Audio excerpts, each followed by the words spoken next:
Russian Sports Minister Vitaliy Mutko is implicated in latest doping allegation.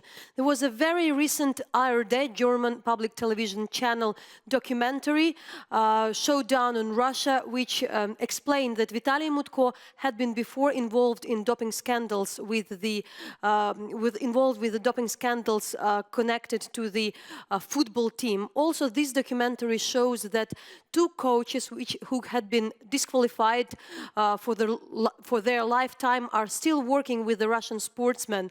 So this is a huge story prior to the Olympic Games in Rio de Janeiro, and there would be also the destiny of the Russian track and field athlete would be decided next week. So we're following the topic, and we are reaching Hajo Seppelt, who is a journalist who had done this movie and currently is in Cologne, Germany. Hajo, thanks so much. We've just watched your incredible documentary. So please explain us shortly, what is a specific role of the Russian Minister of Sport, Vitaliy Mutko, in the doping scandal, and what it could mean for the world sport, for the Russian team? There have been always suspicions that the Russian ministry itself is involved in the huge cover-up of doping in Russia and the systemic doping and drug abuse in Russian sports, specifically in Russian athletics. But there has been missing a proof for that.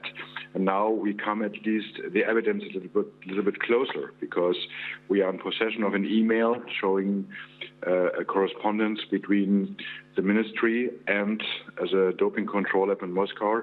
It is referring to a doping sample from 2014, August 2014, from a football player playing in the first Russian football league, the Premier Liga. And there's obviously a positive test, and now these people are discussing in that email what has to be done with that positive sample.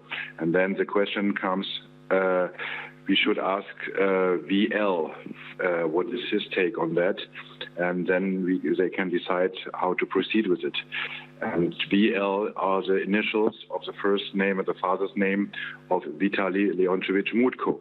And it's absolutely clear from my point of view, because this is internal correspondence, and we know the source. We know the source who gave us that email, that this refers to Vitaliy Mutko himself, the sports minister. That means there might be obviously an influence from the minister himself, whether a positive doping sample in Russian sports gets public or not. What is the significance of this revelation for the world sport, especially prior to the Olympic Games in Rio? You have to see two different angles in that story. The first one is athletics, the second one is sports in general. If you talk about athletics, it has nothing to do with a decision which will be made next week in Vienna, when the IAAF Council will decide whether the Russians will be allowed to compete in Rio, yes or no. We have presented more evidence about some really strange incidents in Russia. For example, Mr. Mutko was claiming that really most infamous coach, Viktor Chegin, he's a race walking coach with around 20 positive cases.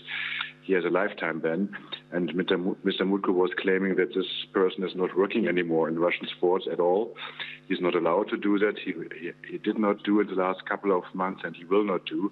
And we could prove exactly the opposite, that he's still working with athletes, with top athletes, that he's still working with dopers.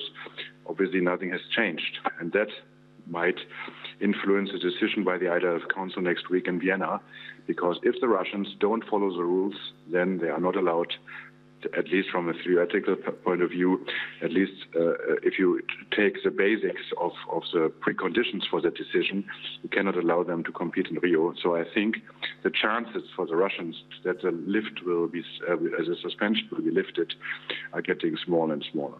Can you elaborate more on the story of the former employee of the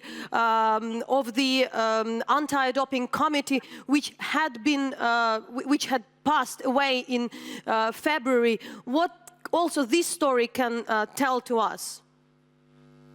we have no proof at all if this person has been killed from someone. That's, I have to say, very clear. But I also have to say that there are some questions. And one of the questions is why Mr. Mutko, the sports minister, is saying publicly that Mr. Kamayev, the former head of the Russian anti-doping doping agency, who passed away in February, Mr. Mutko was saying about him that if he wanted to write a book, it cannot be very shocking, it cannot be very controversial, but the opposite is true, because I have the whole email correspondence between him and a Danish sports scientist. They exchanged a lot of emails and at the end of last year, at the beginning of this year, and it showed very, very clearly that Mr. Kamayev wanted to write a really explosive book about doping in general, about doping in Russia. So again, the claims of Mr. Mutko, the sports minister, are not correct. They are not the truth. The truth is that this person wanted to write a book, a very explosive one, might have been very dangerous for the sports in Russia or for sports in the whole world, and suddenly he died. So we just wanted to show that there might be some connection between his personal fate at the end and the whole thing in the background with the book. And Hajo, the last one, Russian officials say that it's an information attack on Russia, as there are also those who say, like many other countries are using doping, it's a big sport, there are things like happening, so why there is so much interest in particularly towards Russia? And have you already heard some answers on this the fourth part of your documentary? We noticed everything about the reaction from the Kremlin, about Putin's spokesperson. We are not very surprised about that. It's always the same, denying, denying, denying. I don't know it different. I know it from 2014 when we aired our first documentary in German television. It was more or less the same reaction. So it's not very surprising. And that is, from my point of view, that is the biggest problem for the Russians, just to admit that they have a serious, serious doping problem, and to start from the beginning, to set the reset, to push the reset button, and to say, okay, now we really try to make it better, but always to avoid bad headlines and to make a kind of charade and to pretend to be seriously working on anti-doping, but in fact not to do so. If they continue in this way, the situation will not change, and it will get even worse. Hajo, thanks a lot for being with us, and congratulations with your great job. Thank you. Bye-bye.